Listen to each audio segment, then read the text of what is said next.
And थेरेंस की body देखो, ये स्किन डिसीज है, स्किन कैंसर। अब ये डिवाइस जब आशीष के नर्वस सिस्टम से कनेक्ट हुई है तो ये भी एक ब्लू बीटल बन गया है। हाई माइंड के नीचे आर्म्स देखो, देन जार्क के बालों को देखो, इट्स कम्प्लीटली फील लाइक ये जार्क हेड है जिसके बाल फ्लोट हो रहे हैं, जैसे हम ऑक्टोपस समझ रहे हैं।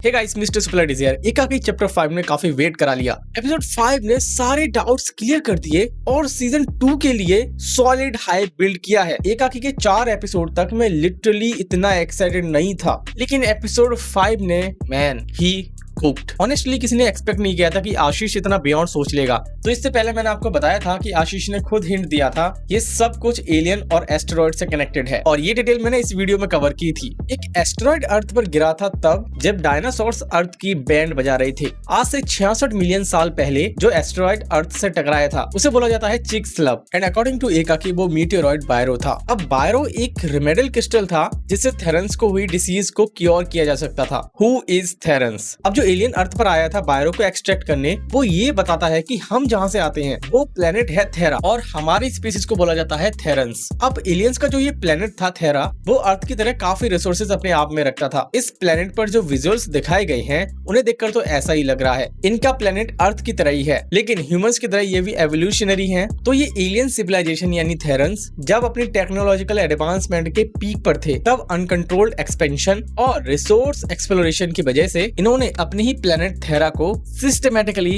एग्जॉस्ट कर दिया। और ये ओवरऑल कॉन्सेप्ट जो हमें एकाकी में दिखाया गया है, एक प्लेनेट का सिस्टमैटिकली एग्जॉस्ट वाला, वो ऑलरेडी हम अवतार जैसी मूवीज में देख चुके हैं। जब ह्यूमंस ने अर्थ को निचोड़ लिया तब वो एक दूसरे ग्रह की ओर निकले, पेंडोरा। तो थेरा जब सिस्टमैटिकली एग्जॉस्ट हुआ तब थेरेंस को अपनी गलती का एहसास हुआ, और जब थेरा की ओजोन परत कंप्लीटली वेनिश्ड हो गई तब थेरेंस में अलग अलग डिसीजेस होने लगी। थेरा का सन, उस गैलेक्सी का सूरज, थेरा को इतना हीट करने लगा जिससे आधे थेरेंस जलकर मर गए और आधे थेरेंस जो बचे थे उनको हुई यूवी रेडिएशन से बीमारियां, जिसमें से केराटोसिस एक कॉमन डिसीज थी। अब यूवी रेडिएशन हमारी अर्थ के लिए भी सेम रूल फॉलो करता है। अगर ओजोन परत हमारी अर्थ से निकाल दी जाए तो हमें जो बीमारियां होंगी वो स्किन कैंसर जैसी होंगी। एंड थेरेंस की बॉडी देखो, ये स्किन डिसीज है, स्किन कैंसर जैसी। देखो, केराटोसिस को हम एक्टिनिक केराटोसिस कहते हैं, लेकिन यहाँ नोटिस करोगे तो क्रोनिन जार्क ने जो कहानी हमें सुनाई है उसमें जार्क का स्पेशली मेंशन है। थेरा पर जो यूवी रेडिएशन से डिसीजेस फैल रही थी उसे बायरो से क्योर किया जा रहा था, लेकिन इसकी क्वांटिटी थेरा के सबसे क्रूअल एम्पायर में थी जिसे बोला गया है Astrid was a most feared empire. ये कोई एक एलियन का नाम नहीं है, यहाँ जो डीमोनिक एलियन था उसका नाम था जार्क। जार्क ने बायरो देने के लिए तैयार था, लेकिन इसे बायरो के बदले पूरा थेरा चाहिए था। लेकिन जार्क की इस मांग से बाकी के राजा भड़क उठे। इन्होंने एक रेबेलियन बनाकर जार्क पर अटैक कर दिया, लेकिन जार्क ने अपनी मौत से पहले सारे बायरो को इकट्ठा किया और थेरा से ब्रह्मांड में फिकवा दिया, जिससे वो ट्रेवल करते करते हमारी मिल्की वे में पहुंचा इन द फॉर्म ऑफ चिक्सलव, वही एस्टेरॉइड जो 66 मिलियन साल पहले हमारी अर्थ पर गिरा था। आई मीन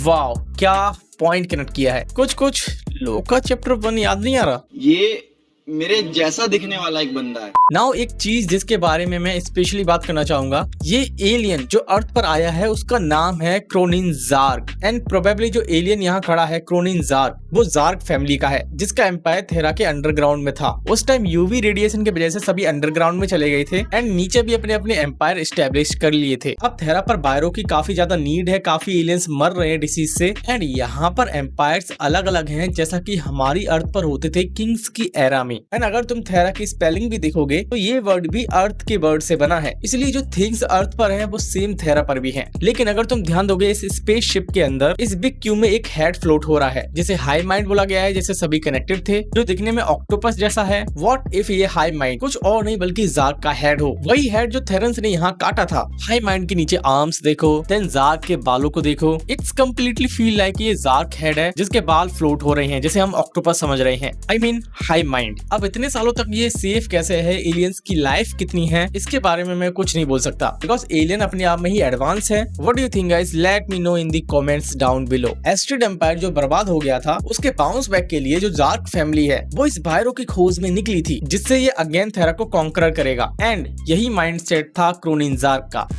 इसने कहा मुझे मेरी प्रजाति को बचाना है। उस प्रजाति को जिसने पूरे एस्टेट को घुटनों पे ला दिया। इन सब बायरों के साथ मैं सिर्फ थरा के अंडरग्राउंड ही नहीं, सतह पे भी अपनी हुकूमत चलाऊंगा। पहले इसके बाद देखिए जो प्रीवियस एपिसोड में हो रहा था उसके आंसर्स हमें मिल गए। ये वॉल क्यों क्रिएट हुई थी, लोग एलियंस के कंट्रोल में कैसे थे, ये घोस्ट कौन थी और ये आवाजें क्यों आती थी। जो एलियन यहाँ आया था वो गाँव वालों को कुछ भी बताने नहीं दे रहा था। एक्सीडेंटली कार्तिक इस पूरे सर्कल में घुसा और वो रेडिएशन में आ गया इसके। और क्रोनिन जार का भी माइंडसेट ऐसा था, सारे बायरों को निकालकर चुपचाप सुमड़ी में अपने प्लेनेट तक ले जाना। लेकिन अब हो गया है कांड, क्योंकि क्रोनिन जार को तो निपटा दिया कार्तिक ने, लेकिन क्रोनिन जार के थ्रू हमें इतना मालूम पड़ गया अब जो भी आएंगे वो अर्थ को डिस्ट्रॉय कर देंगे। फिर एक बड़ा सच मालूम पड़ा, ये एलियन सिविलाइजेशन अपने टैग से ये मूवमेंट करती है, ना कि किसी जादू टोने से। टेलीकिनेसिस, टेलीपैथी ये लोग नहीं जानते, ये यूज में लेते हैं अपनी टेक्नोलॉजी। अब नोटिस करना इस सीन में जब ये क्रोनिन जार को मार रहे होते हैं तब एक मिनी डिवाइस जो क्रोनिन जार के नर्वस सिस्टम से कनेक्ट था वो थ्रो हो जाता है और जाकर अटैच होता है आशीष की नेक से। ये मिनी डिवाइस निकलने के बाद क्रोनिन जार कुछ नहीं कर पा रहा था। इट मींस सारा कुछ कमाल टेक्नोलॉजी का था। अब ये डिवाइस जब आशीष के नर्वस सिस्टम से कनेक्ट हुई है तो ये भी एक ब्लू बीटल बन गया है। थाजीदा जो एक ब्लू बीटल स्कैरब है, ये एक एलियन बायोटेक्नोलॉजी थी जो मॉलिक्यूलर रिकॉन्फिगरेशन और सिम्बायोटिक न्यूरल इंटरफेस के सिद्धांत पर काम करती थी। ये डिवाइस अपने होस्ट के साथ बायोलॉजिकल बॉन्ड बना लेता है। यही सेम डिवाइस आशीष के नेक से अटैच हुआ है, जिसका अब वो एडवांटेज लेगा अब जो एलियंस आने वाले हैं उनसे। वी डोंट नो इसके पास और क्या क्या करने की पावर्स हैं। लाइक टेलीकिनेसिस तो हमने यही देख लिया, कार्तिक एक्सीडेंटली टेलीकिनेसिस का यूज कर रहा था जो कि उसे नहीं पता था। सेम एक हिंट हमें इस सीन में एलियन को मारने के बाद दे दिया जाता है, जब कार्तिक के दोस्त उससे पूछते हैं कि भाई तू क्या क्या कर सकता है। तेरे पास तो सुपर पावर है, तू उड़ सकता है क्या, तू बैंक से फर्स्ट भाग सकता है क्या। Now Kartik become a superhero blue beetle and ये एलियन स्कैरब बहुत बड़ा रोल प्ले करेगा कार्तिक को पावर्स देने में। एक और चीज जिसके बारे में मैं स्पेशली बात करना चाहूंगा, एलियंस खतरनाक हैं। जैसे कि हम इस सीन में देख सकते हैं, पहले इनका फेस रिवील नहीं किया गया था, या मजाक नहीं है,